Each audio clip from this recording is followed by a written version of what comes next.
नमस्कार.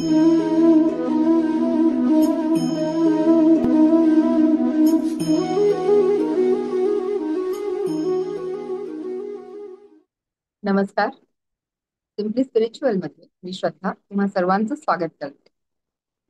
तर जसं की आपल्या सगळ्यांनाच माहिती आहे की चातुर्मास ऑलरेडी सुरू झालेला आहे आणि खूप छान छान त्याच्यामध्ये सणवार आणखीन सगळे व्रत वैकल्य सगळंच असतं. तर आजचा आमचा टॉपिक पण हाच घेतलेला आहे, चातुर्मास महात्म्य. तर या टॉपिक बद्दल बोलायला आणखीन माहिती सांगायला ज्या आजच्या माझ्या गेस्ट आहेत त्या आहेत मनीषा साधू कापे. त्या मूळच्या नागपूरच्या आहेत, सध्या गुडगावला असतात त्यांच्या मुलाकडे. त्या एक निवृत्त शिक्षिका आहेत आणि त्यांच्या घरी म्हणजे नागपूरला बाळकृष्णाचं मंदिर आहे, म्हणून त्यामुळे त्यांना लहानपणापासूनच अध्यात्माची गोडी लागलेली आहे. ज्ञानेश्वरी, गीता, दासबोध आणि आणखीन इतर सगळे ग्रंथ त्यांनी वाचलेले आहेत आणि त्यांनी परीक्षाही दिलेल्या आहेत. त्यांना सर्टिफिकेट्स पण मिळालेले. आणखीन सुद्धा त्यांचे हॉबीज म्हणजे हॉबी नाही म्हणता येणार, पण म्हणजे त्या आपलं जे त्यांचं वेळ आहे तो कशा कशामध्ये आणखीन घालवतात, म्हणजे त्यांचं वाचन आहे, श्रवण आहे, मनन चिंतन आणि त्या लेखनही करतात आणि त्यांचा स्वाध्यायाचा एक ग्रुप पण आहे. तर मी आता माझ्या या खूप छान एक इन्स्पिरेशनल गेस्टला इथे इन्व्हाइट करते, श्रीमती मनीषा साधू काकू. नमस्कार काकू. नमस्कार. तुमचं खूप खूप स्वागत सिम्पली स्पिरिच्युअलच्या आजच्या भागामध्ये. आणि खूप छान वाटतं मला धन्यवाद. तुम्ही तयार झाला इथे यायला आणि एक नवीन टॉपिक आपण आज घेणार आहोत. तर त्याचं नाव आहे चातुर्मास महात्म्य. तर सगळ्यांना माहितीच आहे की चातुर्मासाची सुरुवात झालेलीच आहे ऑलरेडी आणि खूप छान छान त्याच्यामध्ये सगळ्या म्हणजे सगळंच छानच असतं चातुर्मासामध्ये, असं चांगलंच वाटतं, सगळ्यांना बरोबर, वातावरण अगदी छान बरोबर. झालेलं. हा, तर मी लगेच आपल्या पहिल्या प्रश्नाकडे जाते. तुमचं ओळखीमध्ये मी धन्यवाद सांगितलंच आहे, धन्यवाद. तुमची जी ओळख दिली त्याच्यात मी सांगितलेलंच आहे की तुमचा म्हणजे वाचन श्रवण मनन हे सगळ्यामध्ये खूप इंटरेस्ट आहे. आणखीन तुम्ही करत असता, लेखन पण तुमचं आहे खूप, तुम्ही नवीन नवीन टॉपिक्सवर लिहत असता आणि स्वाध्याय ग्रुप पण आहे तुमचा, तर नक्कीच त्याच्याबद्दल पण आम्हाला सांगाल. तर आपण पहिल्या प्रश्नाकडे जाऊ. तर पहिला प्रश्न म्हणजे की आपलं जसं मी सांगितलं की चातुर्मास महात्म्य आपण घेतलंय, तर ह्याच्यामधले जे सणवार आहे किंवा आधी आपण चातुर्मासाबद्दल तुम्हाला म्हणजे काय काय? सांगायचं? बर.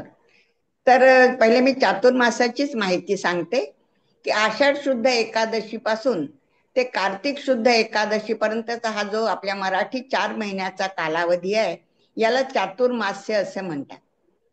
आणि आपली संस्कृती जी आहे ती ऋषी आणि कृषी प्रधान आहे, त्यामुळे या 4 महिन्याला त्याचा संदर्भ जोडला गेलेला आहे. आषाढामध्ये पहा, शेतकरी रोवणी करतो, शेतामध्ये पीक लावतो आणि 4 महिन्यांनी दिवाळीच्या दरम्यान त्याचं धान्य शेतातून निर्माण होतं, धरतीचं सृजन होतं आणि त्याच्याजवळ त्याची धान्याची कोठारं भरतात. कारण कृषी प्रधान आहे, शेती पावसावर अवलंबून आहे आणि म्हणून या 4 महिन्याचं महत्व आहे. आणि म्हणून सर्वांनी या परमेश्वराची आराधना करायची की ही धान्याची कोठारं चांगली भरू दे आणि धान्य निर्मिती भरपूर झाली की सर्वत्र आनंदी आनंद असतो आणि म्हणून या चातुर्मास्याचं महत्व आहे. दुसरी गोष्ट म्हणजे अशी की हे 4 महिने का बरं आहेत? दुसरं कारण असं की आपले जे पालनकर्ते आहेत, रक्षणकर्ते आहेत विष्णू भगवान, ते या 4 महिन्यामध्ये विश्रांती घेत असतात. तर विश्रांती घेते. आता पालन करतात जर विश्रांती घेणार तर जगताचं कसं होणार, सृष्टीचं कसं होणार? पण त्यांनी तेवढी सोय केलेली आहे. त्यांनी आपला चार्ज श्री भगवान महादेवांकडे दिलेला आहे. जसं दवाखान्यातली एखादी नर्स असते, आपली ड्युटी संपली की पुढच्या नर्सच्या हाती ती फाईल देते, तसंच काहीसं होतं. विष्णू भगवान आपला चार्ज शंकरांकडे देतात आणि त्यानंतर मग भाद्रपदात गणपती येतो, अश्विनामध्ये शक्तीची देवीची उपासना करतो आणि असं सर्व या देवदेवता मिळून या 4 महिन्याचा सृष्टीचं पालन संवर्धन रक्षण आपल्याकडे होत असतं. आता पहा की आपण काय करायचं मग या 4 महिन्यात? तर जसं घरी आई नसते आणि आई नसली की मुलांवर थोडी जबाबदारी येतेच, नाही म्हटलं तरी 2-4 कामं त्यांना जास्तीची करावीच लागतात, ती ही जबाबदारीनी करावी लागतात, समजून करावी लागतात. तसंच काहीच आपल्या सामान्य माणसाचं आहे. आपले रक्षण करते नाहीत, पालन करते नाहीत, मग आपली जबाबदारी काय आहे? तर आपण सुद्धा व्रतस्थ राहायचं आहे. डोळे उघडे ठेवून ज्याला म्हणतो, आपले कर्मयोग जे आहेत ते आपले आपण योग्य रीतीने ज्ञानचक्षु उघडे ठेवून विवेकाने अशी काही व्रत पालन करायची की आपली तब्येत, आपला समाज, आपलं राष्ट्र चांगलं आनंदी सुखी राहील. आणि या अशा रीतीने हे सर्व व्रत वगैरे आपण या 4 महिन्यामध्ये जास्तीची करायची असतात. अच्छा, तर खूपच छान. म्हणजे तुम्ही ते एक्झाम्पल दिलं नर्सचं, आणि जे तुम्ही सांगितलं की चार्ज देतो ते खूप छान वाटलं मला. तर ह्याच्यामध्ये म्हणजे तुम्ही सांगितलं की जे व्रत करायचे असतात, तर त्याच्यात व्रत म्हणजे जनरली लोकांना हेच माहिती असतं की व्रत म्हणजे उपवास. हा, उपवास म्हटलं की म्हणजे खाण्यापिण्याच्या गोष्टी. तर मला तर असं वाटतं की शिवरात्र असो किंवा आपली एकादशी, जे मोठी एकादशी सगळे लोक करतो, आपण उलट जास्ती खातो मला असं वाटतं त्या दिवशी, की उपवास एकादशी म्हणतो आपण. दुप्पट खायची. पण इतक्या तुपाच्या वस्तू असतात सगळ्या, की साबुदाणा म्हणजे पुरतं हा, ताट आपलं भरलेलं हेवी. असतं, की रोज रोज पण आपण इतकं नाही खात जितकं त्या दिवशी आपण सगळं बरोबर. खातो. पण तसं उपवास म्हणजे फक्त जेवणाच्या गोष्टी नसून, मला म्हणजे तुम्ही काय सांगाल आणखीन, की आणखीन काय काय व्रत कोणचे कोणचे असतात? तर मी व्रतासंबंधी असं म्हणेन की व्रत म्हणजे मनाचा पक्का निश्चय, हे पहिली गोष्ट. काहीतरी हम्म. संकल्प करायचा. आपल्या वेद पुराणांमध्येही या व्रतांबद्दल खूप सारी माहिती आहे. तर ही व्रत कशी करायची, व्रताचे काही प्रकार आहेत. जसं आहे की कायिक व्रत. कायिक म्हणजे काया म्हणजे शरीर, शरीरासाठी कोणी नक्त करतं 4 महिने, कोणी एकभुक्त राहतं म्हणजे नक्त करतं, कोणी डाळी सोडतात, कोणी पंचामृत सोडतं, कोणी ही भाजी खाणार नाही, ती भाजी खायची नाही. आणि आपल्याकडे पहा 4 महिने आपण कांदा लसूण नैवेद्याला किंवा हम्म. आपण जनरली खात नाही, कारण ते सर्वांना आयुर्वेदाचं त्याच्या मागे एक शास्त्र आहे. का सोडायचं, कशासाठी सोडायचं, तर ते आपल्या या पावसाळी जी हवा आहे यावेळेला पचनशक्ती आपली नाजूक झालेली असते, आणि म्हणून त्या दृष्टीने आपल्या आपल्या पोटावर त्याचा संयम असावा. या सर्व हम्म. गोष्टीतून आपण काय शिकतो उपासा तापासातून, की संयम राखणं, जिभेवर, शरीरावर, आपल्या सर्व विचारांवर संयम राखायचा, हे या सर्व चातुर्माशात आपण या व्रताच्या द्वारे शिकत असतो. हम्म. तर आपण या ठिकाणी दुसरं आहे शारीरिक व्रत. मी तुम्हाला सांगितलं नक्त आहे, हे सोडा ते सोडा अशा रीतीचं असतं. नंतर आहे मानसिक व्रत.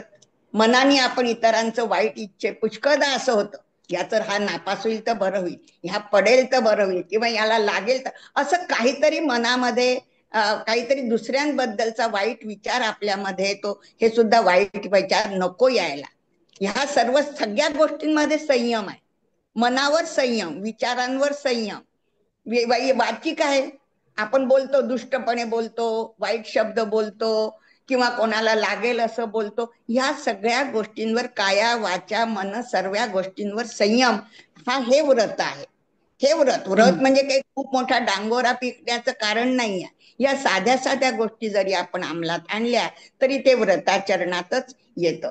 अजून काही आपली हम्म. नित्य व्रत आहेत जी आपण सर्वसाधारण स्त्रिया तर करतच असतो. दोन्ही वेळेला दिवा लावायचा, पूजा करायची, आरती करायची, तुळशीला पाणी घाला, सूर्याला अर्घ द्या, यासारखी जी व्रत आहे. पोथी पुराण आहे, पण एवढंच आहे की या 4 महिन्यात जास्तीचे करतात लोक. हम्म. 4 महिने अगं मी अमका नेम केला, बरं मी ही पोथी वाचणार आहे, मी असा नेम केला की मी पारायण करणार आहे, म्हणजे असं जास्तीचं काहीतरी देवाधर्माचं करायचं आणि आपल्या शरीराला चांगलं वळण लावायचं, आपल्या हम्म. विचारांना वळण लावण्यासाठी ही व्रत आपल्याला आचरायची असतात. काही नैमित्तिक व्रत असतात, जसं चतुर्थी आहे, चतुर्थीचा आहे, हम्म. किंवा पौर्णिमा आहे, प्रदोष आहे, त्या त्या तिथीला त्या त्या वारीस ते एकादशी. एकादशीचं व्रत आहे. हा, त्याच वेळ दिवशी ते केल्या जातं, त्याची पूजा असते, त्याची पोथी असते, ती वाचायची. आणि मग आपल्या मनावर संयम, अगो नाही आज मला एकादशी आहे, बरं माझं नाही जमणार, मला पोथी वाचायची आहे, मला गीता पठन करायचं आहे, म्हणजे कुठेतरी हम्म. आपल्या मनामध्ये दिवसभर ते पोथी, गीता, उपास हे विचार येत असतात, आणि आपले विचार, आपलं शरीर वाम मार्गाकडे जात नाही. हे त्या व्रताच्या मागचं मुख्य कारण आहे. आणि काही काम्य व्रत असतात, ती फार कमी करतात लोक, किंवा आजकाल थोडं प्रस्त वाढलंय की मला असं मिळालं तर मी असं करीन, मला जर माझं घर झालं तर मी अभिषेक करीन, मी नवचंडी याग करीन वगैरे. पण हे फार कमी प्रमाण असतं काम्यव्रताचं. पण 4 महिन्यामध्ये मात्र कायिक वाचिक मानसिकरित्या आपलं संतुलन ठेवण्यासाठी, त्याच्यावर संयम ठेवण्यासाठी ही व्रत आपण आचरणात आणत असतो. खूप छान माहिती दिली का ग तुम्ही. व्रत म्हणजे खरंच, म्हणजे मला हे नव्हतं माहिती की दिवा सकाळ संध्याकाळ दिवा लावणं, म्हणजे हे तर लहानपणापासून आपण पाहतच आलोय, पण ह्याला पण एक व्रत सारखं म्हणजे म्हणू शकतो, हे मला खरंच नव्हतं माहिती की ते आपल्या दिनचर्येचा भाग आहे, करतो आणि मग दिनचर्येचाच सगळं भाग आहे. करतो. भाग आहे महिन्यामध्ये तो सण आपण. पण बरेच येतात, आपल्याला व्रत करायची आहेत आणि आपल्याला हो. आनंदी राहायचं आहे. आणि आनंद उत्सव हे सणावारातूनच आपल्याला येतात. फॅमिली एकत्र येणं, एकत्र राहणं, ते सण उत्सव साजरे हम्म. करणं, हे सुद्धा या चातुर्मास्यात आहे. तू विचार की किती हो. सण येतात, मी तेवढी मोठी यादीच तुला सांगू शकते, 4 महिन्यात किती सण येतात याची. तेच विचारणार होते की म्हणजे खूप सणांचं आपलं आता एकदम सगळीकडे चंगळ असते, सगळी खाण्यापिण्याचं तर हो असतंच. हो. आता श्रावण चालू झाला की पुरणपोळी हा, आणि हे सगळं तर राहीलच बरोबर. आहे. पण जनरली म्हणजे आपल्याला जे मेन मुख्य सण आहे ते तर सगळ्यांना माहितीच असतात, की आपलं म्हणजे आता श्रावणाचं तरी आपल्याला महाराष्ट्रामध्ये आहे म्हणून, आणि हो. घरी ज्या हाऊसवाईफ्स आहेत त्या करतात, त्यांना माहिती आहे बायकांना. पण बाकी जे आपले मेन मेन आहे की राखी आहे, मग जन्माष्टमी येईल, हो. मग आणखीन जे असे सण की सगळे दसरा दिवाळी पोळा येतो, नवरात्र हे सगळं. ऋषी हा पंचमी हे आहे, सगळं. देवीचं नवरात्र आहे, नंतर दसरा आहे, दिवाळी हा आहे, आणि वैकुंठ चतुर्दशी आणि तुळशीच्या लग्नापर्यंत हे सण आपले सतत चालू सुरू असतात. असतात. आणि या हो. सणांच्या निमित्ताने आपल्याकडे भरपूर गोड तळण खाल्ल्या जातं. म्हणून पण व्रतामध्ये एकभुक्त राहायचं, कारण हे हेवी खाल्लेलं नाही. आहे, पावसाळ्याचे दिवस आहे, पचायला त्रास होईल, असं सगळं हो. आयुर्वेदाने आपल्या मागे हे लावलंय. हे आपल्या मनाने आपण केलेलं नाही आहे. हो. आयुर्वेद सांगतो हे असं असं तुम्ही पालन करा, शरीरासाठी तुमच्या आरोग्यासाठी या गोष्टी चांगल्या आहेत. तर सण तर खूप येतात. गुरुपौर्णिमा हा तर पहिला सण येतो आपल्या चातुर्मास्यामध्ये. आणि हम्म. श्रावणामध्ये मग गौर आहे, गोकुळाष्टमी आहे, राखी आहे. कारण त्याच्यामध्ये नारळी पौर्णिमा एक सण आहे, ज्याला राखीच्या नारळी हा. पौर्णिमे, श्रावण पौर्णिमेला नारळी पौर्णिमा असं म्हणतात. आता आपण राखी तर करतो, कारण राखीचं हे आहे की जे बहीण भावाला प्रेमाने ओवाळते वगैरे, भेट देते, हे सगळं आलं त्याच्यामध्ये. पण हम्म. ज्या ठिकाणी समुद्र किनारा आहे, जसं मुंबई आहे किंवा कोकण पट्टी आहे, ज्या ठिकाणी समुद्र आहे त्या ठिकाणी हे नारळी पौर्णिमा हा सण साजरा केला जातो. शिवाय ज्ञाननिष्ठ जे काही ब्राह्मण आहेत ते यज्ञोपवीत त्या दिवशी बदलवतात.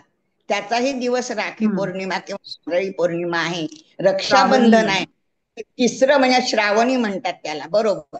आणि हम्म. तिसरा त्या दिवशीचं महत्व म्हणजे नारळी पौर्णिमा. तर राखी तर सगळ्यांना माहिती आहे, कारण घरोघरी सर्व याच्यामध्ये ती केली जाते. हो. तर मी फक्त तुला थोडक्यात नारळी पौर्णिमेचं सांगणार आहे हो. हो. की त्या दिवशी हे जे कोळी बांधव आहेत, ज्यांचं सारं जीवन उदरनिर्वाह या समुद्रावर अवलंबून आहे, त्यांच्यासाठी समुद्र हा देव आहे. कारण हो. मासेमारी होईल तर त्यांचा उदरनिर्वाह होईल. आणि म्हणून ते 8-8 दिवस जे नावा घेऊन लांब त्यांची जाळे घेऊन मासे पकडण्याचे जे समुद्रात जातात खोलपर्यंत, आणि मग 8-8 दिवस परतत नाही. पण जेव्हा समुद्राला उधाण येतं, भरपूर पाणी असतं, त्यावेळेला त्यांच्या जीवाला धोकाही असतो. हे 4 महिने पावसाळ्याचे त्यांचं हे मच्छीमारी बंद असते. पण या राखी पौर्णिमेला ते समुद्राची पूजा करतात. ही वरुण देवतेची सुद्धा पूजा आहे बरं का. आणि अच्छा. समुद्राप्रती कृतज्ञता व्यक्त करतात. हे समुद्र देवा, त्याला नारळ वाहतात. आणि कोळी बांधव, हम्म. कोळी नाचाच्या वेळेला तू डोळ्यासमोर आण, त्यांची ती लुंगी हो. हो. बांधलेली आणि भरपूर दागिने त्यांच्या डोक्यावरती. नटून हा. थटून एवढे मोठे अंगभर दागिने घालून सर्व त्या हो. ठिकाणी कुटुंब समुद्रावर येतं. आणि समुद्राला नारळ, कारण त्या ठिकाणी नारळ पिकतं कोकणामध्ये, जे मिळतं जे पिकतं ते देवाला द्यायचं, ही आपल्याकडली पद्धत आहे.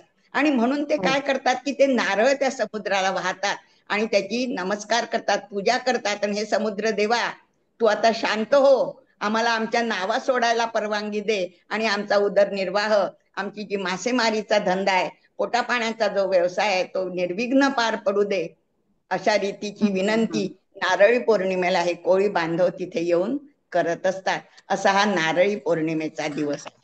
हो. पण मला वाटतं साऊथ मध्ये पण ह्याचं काहीतरी नाव नक्कीच हो, असेल साऊथ तिथे पण मध्ये असेल पण करत त्याचं नाव असतील. वेगळं असेल कदाचित, मला माहित हो नाही. हो. पण ही पद्धत मात्र सगळ्याच कोळी बांधवांमध्ये नक्कीच असणार. तर त्याच्याशिवाय ते हो. समुद्रात आपली हे टाकतच नाही. देवाची पूजा केल्याशिवाय त्यांचा पुढचा उदरनिर्वाहाचा चालेल. मार्गच मोकळा. बरोबर हो, आहे. तर खूप छान तुम्ही हे नारळी पौर्णिमेची माहिती सांगितली काकू. पण आणखीन पण मला असं वाटतं की जे सण आहे की जे आपण आपल्या इथे महाराष्ट्रात काहीतरी वेगळं नाव असेल, आणखीन दुसरीकडे सगळीकडेच काही ना काही रूपाने ते कुठल्या म्हणजे कुठल्या तरी साजरे रूपात साधा. साजरे करतच तसं असतील. तर आणखीन कुठले कुठले सण आहे असे की पोळा जे पोळा हा सण आहे पहा. पोळा हा सण आहे हो. तो महाराष्ट्र आणि छत्तीसगडमध्ये फार मोठ्या प्रमाणावर सांगला जातो. अच्छा. कारण हा आपलं सांगितलं मी, आपली संस्कृती कृषी प्रधान आहे. आपलं हो. सर्व शेती पावसावर अवलंबून आहे. आणि हा जो पोळा सण आहे हा खास बैलांसाठी साजरा केला जातो. कारण या बैलांच्या साह्याने आपल्याकडे शेती होते.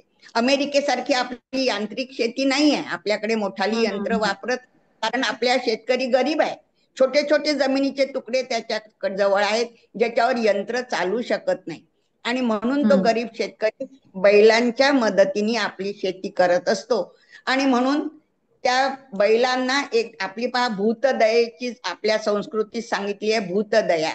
आता या हम्म, उन्हाळ्यापासून बैलांकडनं इतकी कामं करून घ्यायची शेतीची, नांगरणं वखरणं, मग त्यांना एक दिवस तरी आराम नको का? म्हणून मग हा हम्म, पोळा सण त्यांच्यासाठी ठेवलेला आहे.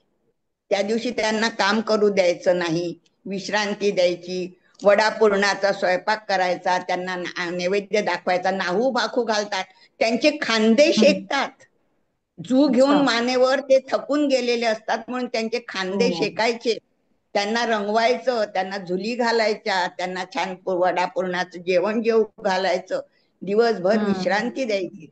आणि मग संध्याकाळी वाजत गाजत त्यांची मिरवणूक काढायची. शिंगांना ते असे त्यांचे हे लावतात, खूप सजवतात रिबन लावून. बैलांना, कोंडे वगैरे हम्म. लावतात शिंगांना.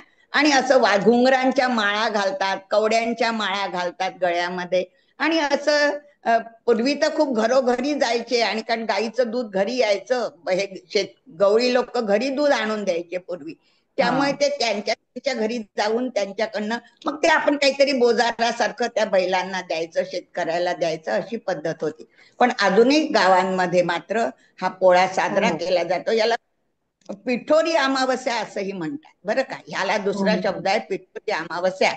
आणि आमच्याकडे सांगते, म्हणजे अजून काही घरी आहेत, मी म्हंटल तर म्हणे कोणीतरी, आमच्या घरी त्या दिवशी आई मुलाला वाण देते, कारण हा वाण. मातृदिन हो. म्हणून प्रसिद्ध आहे. खीर आमच्याकडे पण आहे करायची, आणि खीर साटोरी आणि आणखीन. साटोऱ्या किंवा पुऱ्या करायच्या. आणि हा. अतिथी कोण, अतिथी असं तीनदा विचारायचं.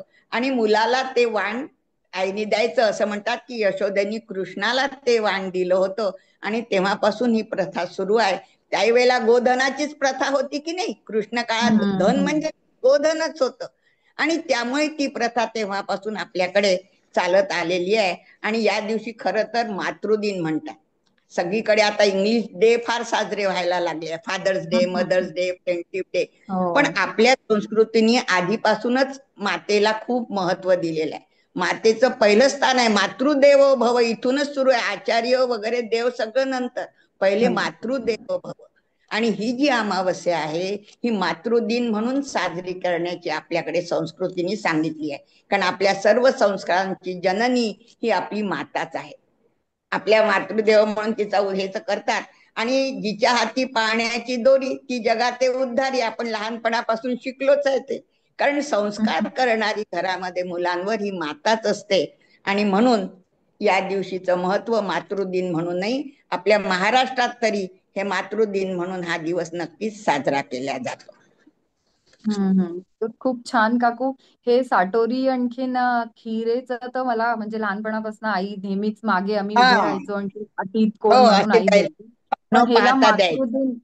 हेला मातृदिन पण म्हणतात हे मला आज कळलंय की खरंच हे खूप छान. तुम्ही एक आता आईला मदर्स डे वगैरे तसं पण आपण लोक नाही करत ते सगळं की हा, हॅपी मदर्स डे वगैरे, कारण सगळेच दिवस नाही, आईचे असतात मला आईचा असं दिवस वाटतं. आहे, मातृदिन आहे. हो.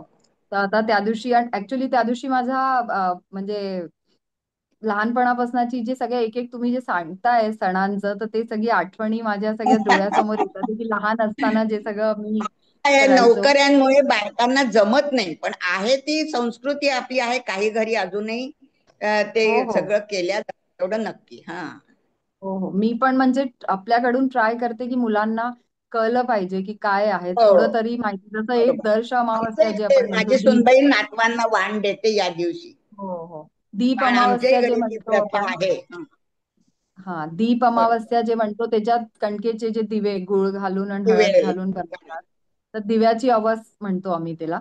तर ते पण बरोबर. एक म्हणजे दिव्याची अवस, दिवे घासायचे, दिव्यांची पूजा हा, करायची, पूजा कारण करायची. प्रकाश देते ना ते. प्रकाशाचं द्योतक काय दिवा म्हणजे बुद्धी हो, हे आहे, आणि त्यामुळे त्याचे पूजन करणं फार महत्वाचं आहे. आणि मुलांना पण म्हणजे माहिती आहे की त्या दिवशी दिवे बनवले आईनी ते खाण्याचे, त्याच्यात पिठी साखर आणि तूप टाकून खातात ते, तर ते दूध मुलांना पण माहिती की अच्छा आज हे आहे, मग साठवली. आता तर बासुंदी म्हणजे करतात छान त्याचे आपले. खायला. हम्म. हो, खूपच छान म्हणजे चातुर्मास खरंच. इतके छान छान त्याच्यामध्ये सगळं आहे की तुम्ही आणखीन त्याला हो, उंचावून सांगतायत, आणखीन मला थोडं पण त्याच्यात मजा आपण येते. लक्ष घालून हो जाणीवपूर्वक समजून जर ते आपण व्रत केलं ना, ही व्रतच आहेत सगळी, पण हो, त्याच्या मागची भावना समजून घेतली तर ते आपल्यालाही पट्ट करायला आनंद मिळतो आणि मुलांना समजतं. नाही तर माझ्या सासूबाईंनी केलं म्हणून मला करावं लागतंय, हा ही दृष्टी असली तर त्यात आनंद नाही मिळत. पण काहीच त्याच्या हो. मागचं जर कारण समजलं तर ते आनंदाने आपण आत्मसात करतो, आणि मग आपण आनंदाने केलं की घरातलं वातावरण प्रसन्न राहतं आणि मुलांवरही अनायसे संस्कार होत राहतात, त्यांना त्या सणांची माहिती मिळत राहते. म्हणजे ते आत्ता खूप नाही त्यांनी सगळं केलं तरी पण सबकॉन्शियस मध्ये असतं हे की नाही, मोठ्या झाल्यानंतर पण पुढे की जेव्हा तरी लहानपणी त्यांना आपल्याकडे नक्की हे आठवेल की आई करत असतं. होती, हो आई आजी करत होती, त्यांना नक्की ते हो. आठवेल आई पुढे, नक्कीच. तर तर काकू हे खूप छान तुम्ही दोन सणांचं तर सांगितलं, पण आता एक तुम्ही बोलता बोलता तेव्हा ऋषी पंचमी बोलला. तर हे ऋषी पंचमी हा, खूप लोकांना नक्कीच नसेल माहिती की असतं नक्की काय हे, माहिती तर नाही. हे गणेश सांगा तुम्ही चतुर्थी काय. नंतरचा दुसरा दिवस म्हणजे ही ऋषी हा. पंचमी. आता ही फारशी वापरात येत नाही. पंचांगामध्ये आपण फक्त ऋषी पंचमी एवढा शब्द वाचलेला असतो. हम्म कश्यप, अत्री, भारद्वाज, विश्वामित्र, गौतम, जमदग्नी आणि वशिष्ठ असे हे सप्त ऋषी आहेत.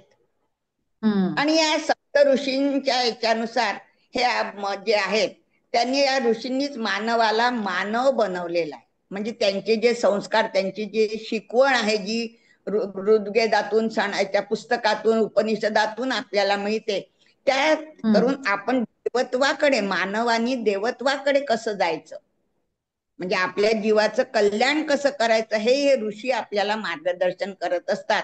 आणि म्हणून या हम्म सप्त ऋषींचं पूजन या दिवशी आपण मनापासून करायचं, भावपूर्वक करायचं. ऋषी हे वेद जाणणारे होते, पापांचं हरण करणारे होते, आणि खरे आपले आप्तजन आहेत, कारण मानवाची त्यांना काळजी आहे. याचा हो उद्धार कसा होईल, याचं भलं कसं होईल, आणि यासाठी या या सर्व वेदांमध्ये, उपनिषदांमध्ये ऋषींनी हे जे सर्व ज्ञान लिहून ठेवलेलं आहे, हे सर्व आपल्या भल्यासाठी लिहिलेलं आहे.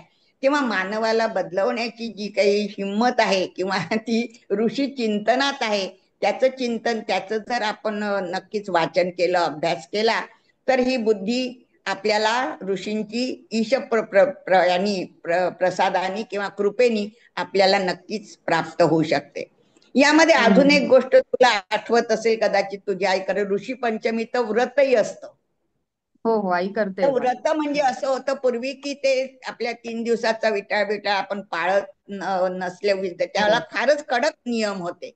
तर त्याच्यासाठी म्हणून हे व्रत बायका करायच्या. तर कसं करायचं, तर बैलाच्या मेहनतीचं काही खायचं नाही. हो. जसं हम्म धान पेरल्या जातं, तांदूळ होतं, तिथे बैल नांगरणं वखरणं करतात, पण बाजूला जी भिंत हे असतात, त्यांचे बांध बांधलेले असतात, शेतामध्ये बांध असतात मातीचे उंच, हा त्याच्यावर हा. आपोआप उगवणारं देवधान असतं. अच्छा. देवधानाचा तांदूळच म्हणतात त्याला, बाजारात मिळतो, लाल रंगाचे तांदूळ असतात, त्याचा भातही लालसरच होतो, त्याला ते विशेष चव ब्राऊन नसते. राईस, ब्राऊन राईस ब्राऊन म्हणतात राईस तेच का? टाईपच म्हणणं, हो, पण आता त्याला ब्राऊन राईस नाव आलं, तेव्हा ते देवधान म्हणायचे. पण ते बैलांच्या यांनी होत नाही, आणि म्हणून हम्म. देवधानाचे तांदूळ त्या दिवशी चालायचे. चालेल. आणि मग हम्म मीठ ते कुठलं तरी समुद्राचं कोणीतरी आणून दिलेलं घरी वेल, त्याच्यासाठी प्रत्येक गोष्टी मागे तुम्ही कार्यप्रवण व्हावं, हा ऋषींचा उद्देश, देवाचा उद्देश. तुम्ही घरी वेल हम्म. लावा, तुम्ही घरी भाज्या काढा, घरच्या मेहनतीच्या केलेल्या भाज्या तुम्ही खा, बैलाच्या मेहनतीचं घेऊ नका. मग त्या पूर्वीच्या काळी घरी ऋषीपंचमीला बायका यायच्या टोपली घेऊन, ऋषीपंचमीची भाजी, ऋषीपंचमीची भाजी. मग ती एवढी हम्म. कोळे फोड, एखादा दोडका, एखादी मिरची असं घ्यायचं, पपाया त्याला पण काही असतं ना. ढव नाही. तुपामध्ये तेल पण वापरायचं नाही, तुपामध्ये ती नुसतीच शिजवायची पांढरी पांढरी भाजी, आणि त्या देवधानाच्या भाताबरोबर. अरे पण इतकी टेस्टी, इतकी टेस्टी लागायची. मी केला नाही उपास, पण माझ्या घरचे करायचे, मी आपली तो भात खायची, किंवा आमच्या घरचे सगळे तो आनंदाने भात खातात. हा इतकं त्या हा. ऋषी पंचमीच्या त्या दिवशी त्या याला चव असते. काही मसाले नसतात, तेल नसतं, काही नसतं. तर पण तेच स्वतःच्या व्रताची महिमा. उद्देश तोच आहे की तुम्ही कार्यप्रवण व्हा. 4 महिन्यामध्ये पाऊस आहे म्हणून झोपून राहिली, आज बरं नाही हम्म. झोपून राहिली, असं नाही करायचं. काय शेतकरी सुद्धा आज पीक लावून झालं, आता येईल धान्य, तोवर मी 3 महिने रिकामा आहे, असं नाही. त्यांनी काहीतरी उद्योग काहीतरी कर. करायचा. तो वारीला जातो महिनाभर, पायी फिरून येतो धान उगवेपर्यंत. प्रत्येकाला हम्म. कार्यप्रवण करण्यासाठी परमेश्वरांनी हा चातुर्मास्य दिलाय, की जेणेकरून तुम्ही काहीतरी करा, आणि काहीतरी केलं की तुम्हाला उत्साह राहील, तुमच्या कुटुंबामध्ये तो उत्साह येईल, तुमच्या समाजात उत्साह येईल, आणि राष्ट्र आनंदी आणि प्रसन्न राहील. आणि सर्वच हम्म. कार्य अगदी लहानशा आपल्या घरातल्यापासून मोठ्या कार्यापर्यंत सर्वच यांनी होईल. तर अशा रीतीने सर्व जीवन व्रतनिष्ठ बनवून जीवन सुंदर आकार द्यायचा जीवनाला, आणि हे राष्ट्र सुद्धा सुंदर आणि सौंदर्यपूर्ण करावं, अशा रीतीची ही भावना ऋषी मंडळींनी आपल्यासाठी आखून ठेवलेली आहे. आणि त्यासाठी हे सण वार उत्सव या 4 महिन्यांमध्ये भरपूर दिलेले आहेत, की जे तुम्ही घ्या. एक सण म्हटला की तू पहा किती आनंद असतो घरामध्ये. हो. सगळे तयारी अगदी सगळी. दसरा घ्या, आज तोरण करायचंय, आज असं करायचंय, आज तर प्रत्येक जण काही ना काहीतरी काम करतो, काहीतरी हम्म. उत्साहाने कामाला लागतो. तर हा जो उत्साह आहे, हा आपल्या जीवनामध्ये येणं आवश्यक आहे. आणि मध्ये मध्ये जसं टॉनिक घेतो, तसे हे सणवार आपल्याला उत्साहित करत असतात, प्रोत्साहित करत असतात, आणि आपण पुन्हा फ्रेश होऊन, ताजतवानं होऊन आपल्या पुढच्या जीवनाची वाटचाल करत असतो. तर कोणत्याही परिस्थितीत, कोणत्याही काळात जरी आपण हे सणवार करत राहिलो, तर हे मरणार नाही, मागे जाणार नाही, विस्मरणात जाणार हम्म. नाही. आणि आपले मुलं, आपली पुढची पिढी नक्कीच हे पुढे नेत राहील, आणि त्यांचंही जीवन समृद्ध आणि आनंदी होईल, याचा मला विश्वास आहे. खूप खूप सुंदर माहिती काकू तुम्ही दिली. म्हणजे पुष्कळ आजकाल तर गुगलवर सगळंच अवेलेबल असतं. लोकांना काही पण माहिती काढायची असली की सर्च करतात आणि कळतं. हो. पण काही काही गोष्टी अशा असतात ज्या आतल्या की त्या फक्त ज्येष्ठ म्हणजे लोकांकडूनच, तुमच्यासारख्या अनुभवी लोकांकडूनच आम्हाला कळू शकतात. त्याच्या पुढे गुगल पण फेल असतो. तर खरंच खूप खूप धन्यवाद काकू. आणखीन तुमच्या इंट्रोडक्शन मध्ये जसं मी सगळ्यांना सांगितलं की तुम्ही दासबोध, गीता, ज्ञानेश्वरी ह्याचं पण तुमचं सगळं वाचन झालेलं आहे, आणि तुम्ही परीक्षा दिलेल्या आहे, सर्टिफिकेट कोर्सेस केलेले आहे. तर कधीतरी आपण म्हणजे जेव्हा पण तुम्हाला वेळ असेल, नक्की आपण त्याच्यात पण म्हणजे कुठल्या तरी टॉपिक वरती आपण नक्की असं एक चालेल. तुमच्याकडून ऐकायला सगळ्यांना खूप छान वाटेल. आणि आमच्यासारखी म्हणजे जी पिढी आहे की आम्ही आता मध्ये आहे, हो. म्हणजे आम्ही वाचन सुरू पण केलं आहे, पण तरी आता एवढं नाही झालंय की आम्हाला सगळं माहिती आहे. आणि आमच्यापेक्षा लहानांना तर ऑब्व्हियसली आता ते त्या ह्याच्यात नाहीये आता. तर तुमच्याकडून जर आम्हाला ते पण सगळं कळेल तर खरंच खूप छान वाटेल. सगळ्यांनाच म्हणजे सिम्पली धन्यवाद. स्पिरिच्युअलचे जे पण व्ह्युअर्स आहेत त्यांना आवडेल. आणि तुमचं स्वाध्यायाचं पण एक ग्रुप आहे, तुम्ही असं म्हणजे हो. तुम्ही सांगितलं होतं, तर त्याच्याबद्दल एक जस्ट 2 मिनिटात थोडक्यात माहिती ह्याच्यात आजच्या चातुर्मासाशीच रिलेटेड आपण करू शकतो, पण तरी हो. मला असं वाटलं की ते पण करोना इन्क्लूड करू. काळामध्ये घरी एकटं एकटं राहिलो, तेव्हा मी आणि माझी बहीण असते मस्कतला, मीना नावाची, ती असं म्हणे की हम्म. अगं आपण काहीतरी एकत्र जमूया. अगं म्हटलं कोण ऐकतं ग आजकाल, अध्यात्म वगैरे कोणाला ऐकायला आवडत नाही. ती म्हणे सुरू करणार तू मीच ऐकत जाऊ, तू बोलायचं मी हम्म. ऐकायचं, मी बोलीन तू ऐकायचं. मग आम्ही असं विचार टाकलं व्हॉट्सअपवर, आमच्या बहिणी, मावस बहिणी, चुलत बहिणी, भावजया, त्यांच्या बहिणी, त्यांच्या, असं करत करत 25-30 बायकांचा ग्रुप आमचा वा. झालेला आहे. जो जो 5 वर्ष झाले आमचा मंगळवारी स्वाध्याय असतो 5 ते 6. पहिला ओके. मंगळवार आम्ही साहित्याचा घेतो, कुठला तरी लेखक, कवी, कविता या संबंधी कोणीतरी बोलायचं, आणि बाकीचे 3 आध्यात्मिक स्पिरिच्युअल थोडासा बेस असणारे असे विषय अच्छा. घेतो. प्रत्येकाने वा. तयारी करून येतात, सगळ्या भगिनी उत्सुकतेने येतात. त्यांना मंगळवारची वाट बघत असतो असं आम्हाला त्यांच्याकडनं कळलं. आणि एवढंच नाही तर सिनियर सगळ्या आहेत, त्यामुळे त्यांच्या मिस्टरांचे आम्हाला फोन येतात की हो ही अच्छा. इतकी नर्वस झाली होती, ही काहीच सगळ्यांनी सोडून दिलं होतं, आता ती वाचायला लागली, आता ती लिहायला लागली, हो हो. आता ती मंगळवारची वाट पाहते, मला बोलायचं आहे म्हणते. म्हणजे सगळ्या कार्यप्रवण व्हायला लागल्या. सगळ्या एक पुन्हा आपल्या जे काहीतरी त्यांना आवड होती ती काहीतरी मिळालंय, काम हा की नवीन उद्देश आपल्याला मिळाला करायचं की आहे. याच्यासाठी मला वाचायचं आहे, मला बोलायचं आहे, मला हो. लिहायचं आहे. तर या तयारी सगळ्या लागते. गोष्टी, तर आम्ही आम्ही तर दोघी बहिणी असतोच तयार, पण बाकीच्याही तेवढ्याच. आता तुला मी सांगते, मागचा 1 महिना आमचा पूर्ण संत मालिका घेतली आम्ही. अच्छा. संत मालिका म्हणजे 22 जणी बोलल्या, 22 संतांवर. रोज 5 जणी बोलायच्या. आणि अशी वारी आम्ही ती अशी रोज दर खांद्यावर तू हे, आणि बायका माझ्या बाकीच्या तुळस बिळस घेऊन शेवटी भजन घेतो. अच्छा. इतकी सुंदर भजन, इतके सुंदर सगळं श्लोक, ऑनलाईन. म्हणजे ऑनलाईन सगळं. आणि इतकं इतका रंगली ती वारी आमची की तुला काय सांगू. आणि जितक्या मेंबर आहेत सगळ्यांनी भाग घेतला, आणि प्रत्येकीने एक एक संत निवडला, आणि छान सुंदर झाला आमचा स्वाध्याय. फार उत्तम. खूप छान. संत आम्ही त्याला खूप छान. संतांची वारीच नाव दिलं होतं.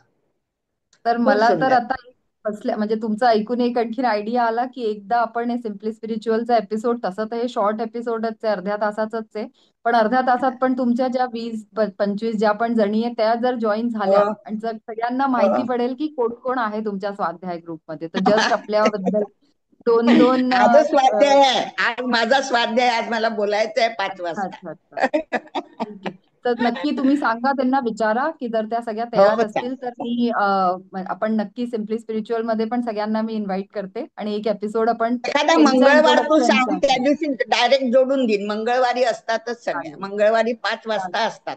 राहून ठेव, म्हणजे आपल्याला बोलता येईल.